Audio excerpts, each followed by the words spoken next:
Oke, ini merupakan beberapa gangguan atau kelainan pada sistem rangka atau kelainan atau penyakit pada sistem rangka yang tentunya dapat disebabkan adanya gangguan pada tulang, persendian, susunan ruas-ruas tulang belakang, dan tentunya fisiologisnya ya. Yang pertama ini ada fraktura ya, atau istilah awamnya disebut dengan patah tulang atau berupa retak. Nah, untuk istilah medisnya itu fraktura. Fraktura ini adalah gangguan pada tulang yang berupa retak atau patah tulang, dan ada beberapa macam gangguan pada tulang karena fraktura tersebut. Yang pertama ada fraktura sederhana, di mana merupakan patah tulang yang tidak menyebabkan rusaknya jaringan sekeliling yang merusak jaringan sekelilingnya seperti otot, kulit ya. Jadi fraktura ini hanya ada patahan aja ya dan tidak merusak ke area sekelilingnya.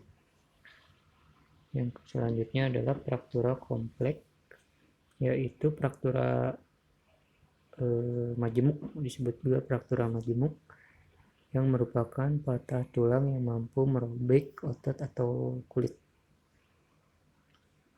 Beda sama dengan fraktura sederhana, kompleks ini tentunya tulang yang bisa menembus otot dan kulit pada kasus kecelakaan biasanya ya. Pada fraktura kompleks ini kita akan bisa melihat ujung patahan tulang dapat menembus kulit dan muncul ke permukaan luar. Jadi kelihatan ada putih ya untuk fraktura kompleks ini, atau bisa dibilang dengan fraktura terbuka. Yang ketiga ada fraktura sebagian. Di sini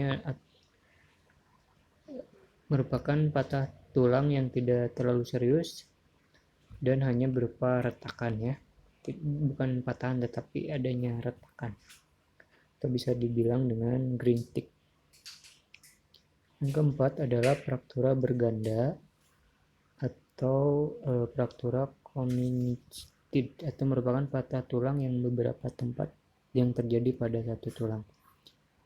Jelas bahwa di sini fraktura berganda berarti double ya, ada patahan melebihi dari satu yang terjadi pada satu tulang, misal tulang femur atau tulang tibia, patahannya antara atas dan bawah double gitu ya. Kita lihat contoh gambarnya di sini. Ini yang tadi kompleks ya atau majemuk. Bisa dilihat bahwa tulang keluar dari otot dan kulit sini. Dari kasus realnya bahwa kita akan mendapatkan bagian tulang kelihatan putih gitu ya. Untuk kasus-kasus pasien biasanya mereka merasakan sensasi dingin ketika terjadi patah tulang ini atau fraktur ini ya, dan tidak merasakan sakit hebat ketika terjadi fraktur ini. Semua fraktur ya. Untuk ini spiral atau disebut dengan berganda ya, atau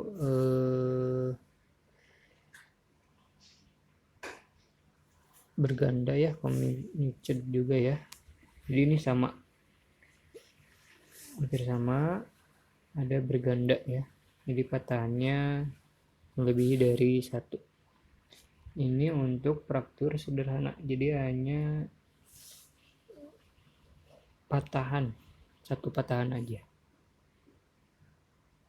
Ini contoh gambarnya, kita lihat hasil ronsen dari fraktura ini. Ini untuk fraktura berganda ya, patahannya serius banget. Yang ini retak aja berarti green tick atau sebagian.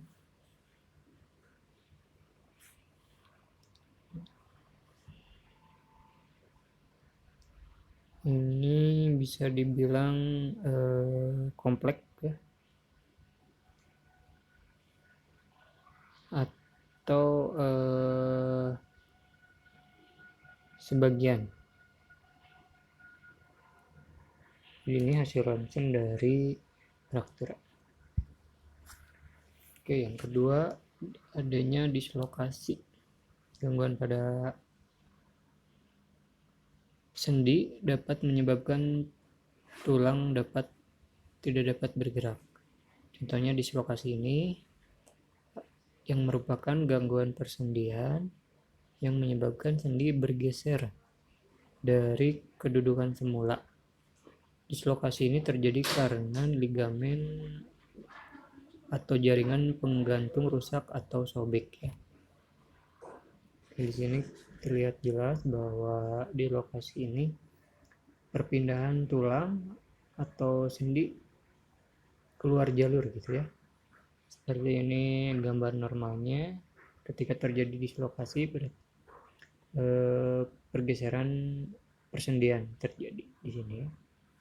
Biasanya ini terjadi pada orang-orang dengan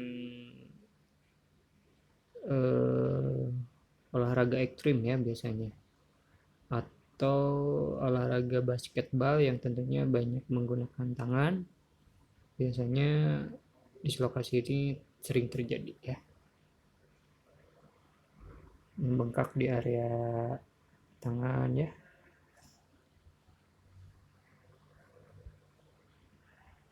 Yang selanjutnya ada keseleo. Ini sudah tidak asing di sekitar kita ya, bahwa keseleo ini atau bisa kita sebut terkilir ya, merupakan gangguan persendian yang terjadi akibat gerakan mendadak yang tidak biasa dilakukan. Gerakan ini dapat menyebabkan ligamen tertarik, tetapi tidak menyebabkan bergesernya posisi persendian seperti dislokasi ya. Rasa sakitnya cukup hebat yang disertai pembengkakan terjadi pada daerah yang terkilir. Jadi untuk dislokasi dan keseleo ini kasusnya hampir sama yang mengenai ligamen pada persendian ya. Cuman perbedaannya untuk dislokasi dia ada pergeseran sendi, untuk keseleo hanya ligamennya aja yang tertarik ya. Tetapi untuk rasa sakitnya tentunya lebih sakit keseleo ya, karena dia masih mengaktifkan respon-respon saraf pada persendian ini. Beda dengan patah tulang, dislokasi sama keseleo yang lebih sakit ya. Mungkin keseleo ini banyak sekali dialami kita ya. Oke, lanjut ke artritis ya. Oke, untuk artritis sendiri merupakan gangguan persendian berupa peradangan pada beberapa sendi yang disertai rasa nyeri dan sakit. Ada beberapa macam gangguan persendian, yaitu osteoartritis. Beda ya dengan osteoporosis, ini osteoartritis. Kita bahas apa itu osteoartritis. Osteoartritis merupakan tipe artritis yang disebabkan oleh penipisan kartilago sehingga gerakan sendi menjadi terganggu. Oke, kalau misalkan menemui keluarga atau saudara yang mengalami gangguan persendian atau kekakuan ya, atau ketidaknyamanan saat bergerak di area sendi, itu bisa diindikasikan oleh atau didiagnosa sebagai osteoartritis ya. di persendian, tetap kenanya ke persendian. Yang selanjutnya gout arthritis ya. Nah, ini gout arthritis itu adalah untuk bahasa awamnya yaitu asam urat ya. Merupakan tipe artritis yang disebabkan oleh kegagalan metabolisme asam urat sehingga terjadi penimbunan asam urat di dalam sendi. Nah, ini ya. Kebanyakan terjadi pada persendian jari dan ditandai dengan ruas-ruas jari yang membengkak atau membesar ya. Untuk gout arthritis ini ialah akibat dari zat purin yang tinggi ya, yang biasanya dikandung dalam hijau-hijauan daun, kacang-kacangan, jeroan ya, jeroan ayam misalkan, jeroan sapi, minyak dan lain-lain. Nah, karena si tubuh itu dia mengandung purin sendiri karena makanan berlebih dari zat hijau-hijauan itu dan mengandung purin yang berlebih, maka purin tersebut tidak dapat dicerna ya dan menempel atau berkumpul di sendi-sendi. Akibatnya mereka meradang atau mengkrital ya, mengeras gitu. Dan itu biasanya mengakibatkan sakit pada asam urat ya. Pengecekannya tentunya harus dicek ya, cek asam urat. Selanjutnya rheumatoid ya. Tipe artritis yang terjadi pada jaringan penghubung sendi atau tulang rawan. Gangguan tersebut dapat berupa peradangan serta pengapuran pada jaringan tulang rawan sehingga sendi sulit untuk digerakkan ya. Oke, untuk artritis ini tentunya banyak macamnya dan khasnya pun untuk penyakit artritis ini di area sendi ya. Kalau misalkan ada kasus di area otot nyerinya itu bukan artritis ya, penyakit otot lain. Nah, ini untuk artritis khasnya ialah nyeri di sendi ya. Cuman seperti Bapak bilang tadi, seperti gejala-gejalanya harus di pemeriksaan penunjang seperti pemeriksaan lab dan lain-lain ya. Karena penyakit dari 3 macam ini gejalanya hampir sama semua. Oke, lanjut ke gangguan tulang belakang. Tentunya gangguan tulang belakang ini dapat terjadi karena adanya perubahan posisi ya dari ruas-ruas tulang belakang. Hal ini disebabkan biasanya dari posisi duduk yang salah ya, atau bawaan sejak lahir atau akibat pekerjaan yang terlalu berat. Ini bisa mengakibatkan gangguan tulang belakang. Di sini ada sklerosis ya, lordosis, kifosis, dan ini secara normal anatomi tubuh kita ya. Untuk skoliosis ialah merupakan gangguan yang mengakibatkan ruas-ruas tulang belakang melengkung ke kanan atau ke kiri ya. Seperti ini atau ke sini ya. Biasanya pada orang yang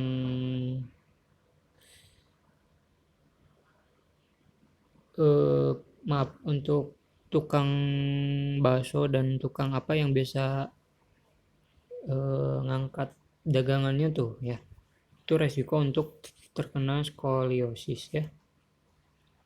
Selanjutnya lordosis merupakan gangguan yang mengakibatkan ruas-ruas tulang belakang terlalu bengkok ke arah depan ya. Yang ini sehingga posisi kepala tampak seperti tertarik ke belakang. Seperti ini. Kalau bahasa Sundanya apa tengging ya, lordosis seperti itu. Yang selanjutnya kifosis. Kifosis merupakan gangguan yang mengakibatkan ruas-ruas tulang belakang terlalu bengkok ke arah belakang sehingga badan menderita menjadi bengkok atau bisa disebut bengkok ya, bengkok kayak orang tua yang udah lanjut usia. Tapi ini kifosis bisa ke usia muda juga ya. Kalau terjadi posisi yang salah dan pekerjaan yang terlalu berat ya. Nah, seperti ini. Ini normal, ini untuk apa namanya? Nah, ini yang kiposis ya. Maaf untuk lordosis. Ini lordosis, ini kiposis. Ya.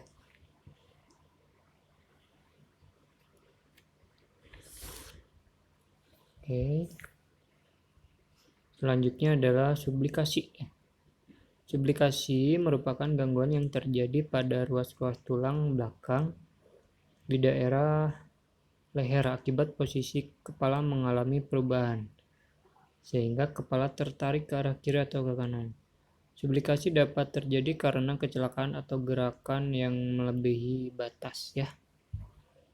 Oke, untuk gangguan pada ruas tulang belakang ini tentunya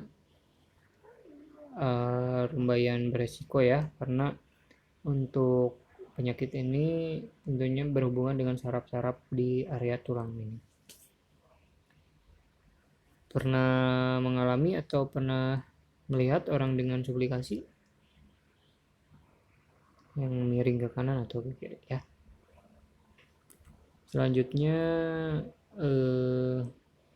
osteoporosis ya.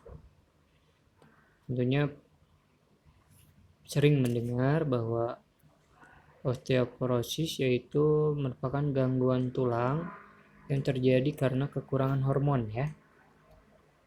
Yang kita ketahui osteoporosis itu kekurangan kalsium, ternyata kekurangan hormon ya, baik testosteron yang terjadi laki-laki ya, hormon laki-laki, dan progesteron perempuan, hormon perempuan. Dan akibatnya tentunya tulang menjadi rapuh dan mudah patah ya.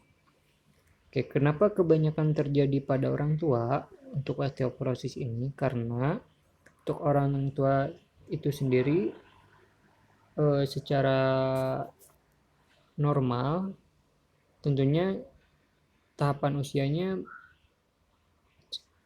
sampai lanjut usia hormonnya terus menurun ya, baik pada perempuan atau laki-laki. Untuk pada perempuan tentunya ketika menopause mereka kekurangan progesteron sehingga mengalami kelainan ke tulang juga. Baliknya juga pada laki-laki ya. Maka dari itu tentunya nanti sekarang nih mumpung masih muda, makanan sehat ya, untuk menghindari atau mencegah terjadinya osteoporosis. Selanjutnya mikrosefalus ya. Untuk mikrosefalus ini merupakan gangguan pertumbuhan tulang-tulang tengkorak karena kekurangan zat kapur ya pada saat bayi. Akibatnya kepala menjadi kecil sehingga akhirnya akan berpengaruh juga pada keseimbangan mental. Seperti ini contoh gambarnya. Jadi si bentuk kepalanya kecil ya, karena kekurangan zat kapur pada saat masa bayi. Tentunya berpengaruh besar terhadap perkembangan otak ya, dan keseimbangan mental pada bayi. Yang selanjutnya adalah rakitis ya. Rakitis ini merupakan penyakit tulang yang disebabkan oleh kekurangan vitamin D. Vitamin D tentunya kalau kekurangan vitamin D dapat mengakibatkan sel-sel tulang yang sedikit ya memperoleh zat kapur sehingga tulang-tulang cenderung lunak. Penderita rakitis seringkali memiliki kaki berbentuk huruf O atau X ya. Seperti ini. Ini kekurangan vitamin D dan akan memperoleh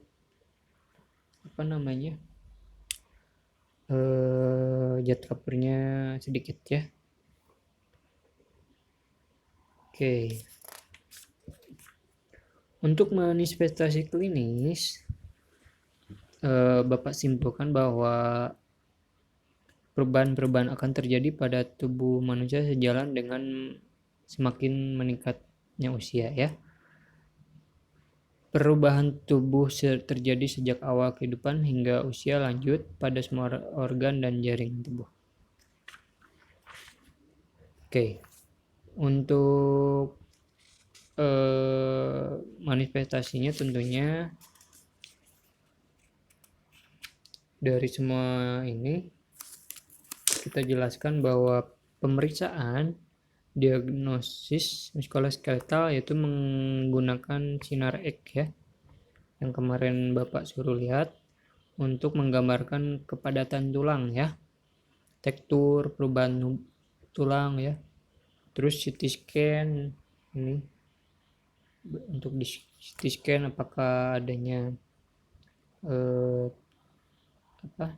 gangguan di bagian otak ya.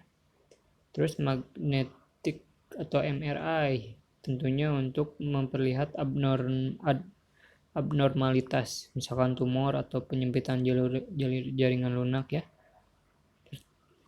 Untuk patah tulang tentunya diberikan ronsen ya. Ini yang tadi ronsen.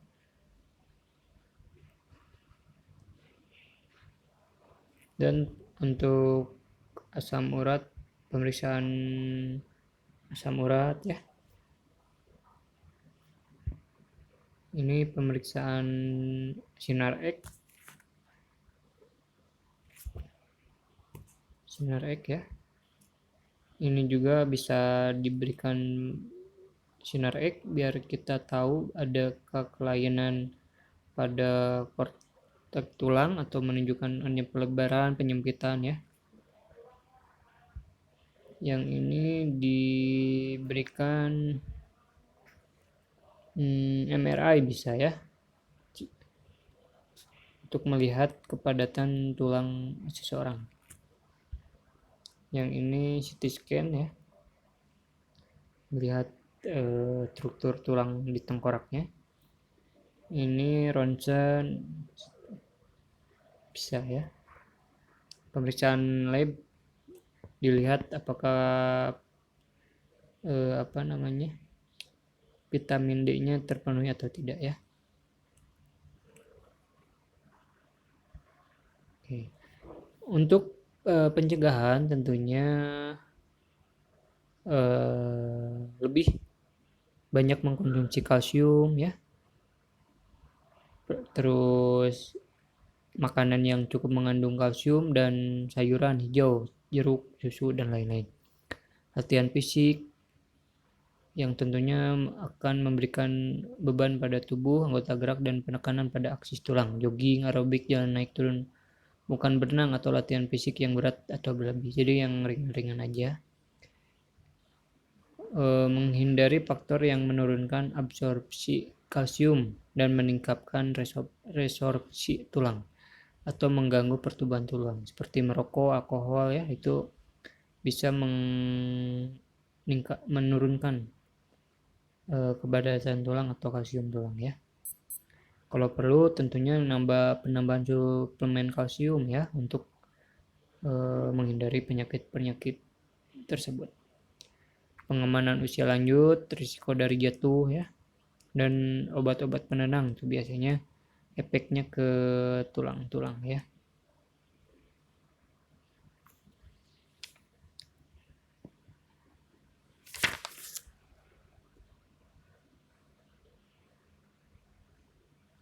Oke, mungkin setelah kita bisa bertatap muka, kita akan review kembali mengenai penanggulangan trauma ya pada sistem muskuloskeletal, seperti fraktur dan lain-lain. Untuk pemakaian GIP, terus pembedaian kita bahas lagi ya.